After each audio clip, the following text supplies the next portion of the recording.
भरे प्याले और किसी ने बेमोल फेंके विष धर काले, किए लाखों ही यतन तुझे धन धन धन, गुरुदेव दयानंद तेरी दया व उदारता ने जीत लिया।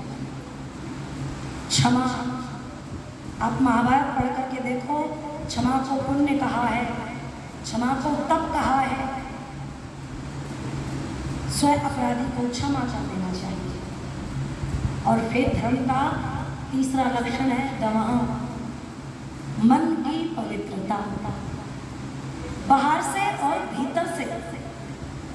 वो गीत की पंक्तियां है ना, जल से धोया मल मल कर तन, धोया नहीं कभी कलुषित मन, मन साना जग में प्रकाश कोई सच्चा मित्र, मन साना कोई और शत्रु हुड़दंगा है। मन से ही रीत प्रीत, मन से ही शांति गीत, मन से ही कलह कपट द्वेष गंगा है। मन ही मिलाता ईश, मन ही दिलाता मुक्ति, और मन ही तो डालता सुकर्मों में अड़ंगा है। मन है मरीज तो लजीज कोई चीज नहीं, और मन यदि चंगा तो खटौती में ही गंगा है। पवित्र मन। एक बार प्रसंग कहते हैं, श्री राम और लक्ष्मण एक सरोवर के किनारे बैठे हुए थे। उन्होंने एक बगुले को देखा, पानी में एकदम ध्यान मुद्रा में खड़ा हुआ था, बिल्कुल सफेद।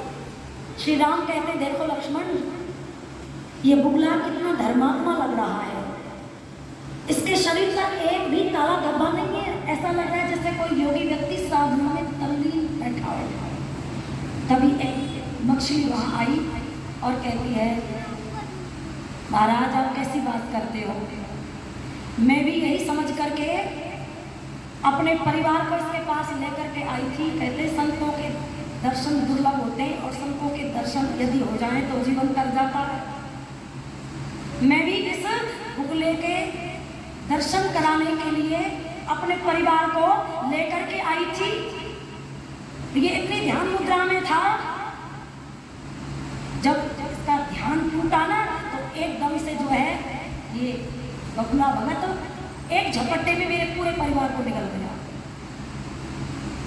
पैर भी ऐसे रखता था जैसे पानी में रहने वाले किसी जीव को कोई हानि ना हो जाए। तो कुछ लोग ऐसे होते हैं, बाहर से तो बड़े धर्मात्मा दिखते हैं, किंतु अंदर यदि अपने आप की आपको पहचान करनी हो, किसी भी व्यक्ति की पहचान करनी है कि धर्मात्मा है या नहीं है, तो ये देख लेना कि इसके मन की पवित्रता क्या है। बाहर से तो बड़ा जो है व्यक्ति तिलक लगा करके घूमता है, कंठी माला पहन करके घूमता है, किसी बाहरी चीज को देख करके आप ये अनुमान मत लगा लेना कि ये व्यक्ति धर्मात्मा हो सकता है। मन की पवित्रता। आइए, समय पूरा होने वाला है। कहते हैं कश्मीर के अंदर एक राजा राज्य करता था, बड़ा धर्मात्मा पुण्यात्मा था। वो एक बार सोचने लगा कि राज्य में कभी कभी खुद भी जाना चाहिए प्रजा की सुख शांति का पता लगाने के लिए। तो वो देश बदल के जो है गया। उसको एक सुंदर लड़की दिखाई दी, केसों को खोले हुए, बहुत सुंदर। उसके मन में, देखो हमारे शरीर में और संसार के प्रत्येक पदार्थ में तीन चीजें हैं, सत रज और तम। किसी में ज्यादा किसी में कम, ये तीनों चीजें मिलती हैं। तो राजा के मन में एक बात आई कि ये बेटी जो है थी तो उस राज्य की, राजा के लिए तो बेटी ही होती है। मन जो है बिगड़ गया, भाव जो है तम के आ गए, रजोगुण के। क्या सोचने लगा कि ये लड़की मेरी पत्नी होनी चाहिए, लेकिन विचार बदले, वो जो तम प्रवृत्ति थी वो सत्य हो गई। सत्य हुई तो विचार आए कि मैंने तो बड़ा पाप कर दिया, ये तो मेरी बेटी जैसी। वो अपने कुलगुरु के पास पहुंचा और कहता है कि मैंने ऐसे ऐसे पाप किया है, तो इसका प्रायश्चित क्या है। तो कुलगुरु ने कहा कि एक बड़ी सी चिता बनाई जाए और उस चिता में चारों तरफ से आग लगाई जाए, और जब वो धू करके वो आकाश को छूने लगे आग, तो उसमें कूद जाना, ये प्रायश्चित है।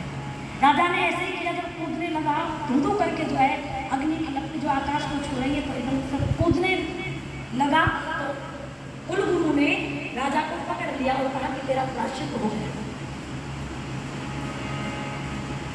को पवित्र बनाए रखना, शरीर को पवित्र बनाए रखना, ये धर्म का लक्षण है। और अभ्यास और वैराग्य से इसको जो है पवित्र बनाया जा सकता है। तो आओ तो उनके अगा करके वाणी को विराम देती हूँ कि मनवा ईश्वर के गुण गान, रे मनवा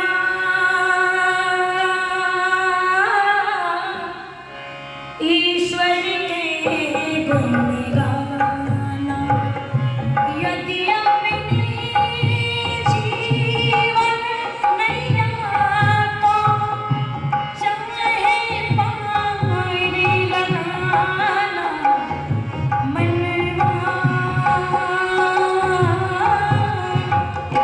ईश्वर के गुण गाना, मनवा ईश्वर के गुण गाना, मनवा ईश्वर के गुण गाना। अरम खरम धन जोड़ी के धरे, दुनिया भर का यतन तू कर ले, इस पारे का उस पारे पर जो चाहे ठहराना, मनवा ईश्वर के गुण गाना, रे मनवा ईश्वर के गुण गाना। प्राणों का जो प्राण हमारा, प्राणों का जो प्राण हमारा, यदि उसमें है ध्यान तुम्हारा, यदि उसमें है ध्यान तुम्हारा, ठाकुर उसकी अमृत छमाया, बिन नहीं और ठिकाना, मनवा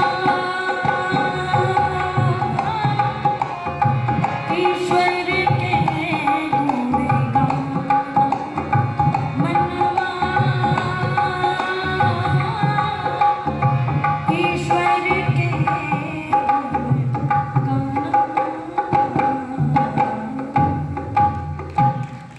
निरंतर जब इस मन को अभ्यास और वैराग्य से तपाओगे तो ये शुद्ध होगा, पवित्र होगा। अपने शब्दों के साथ अपनी वाणी को विराम दे हूँ। आगे की चर्चा हमारे मन में आज धन्यवाद। जिस बहन ने ये 200 रुपये की राशि दी है उसका बहुत बहुत धन्यवाद। आचार्य जी ने आज अपने उद्बोधन में धर्म के लक्षणों को बताया गया।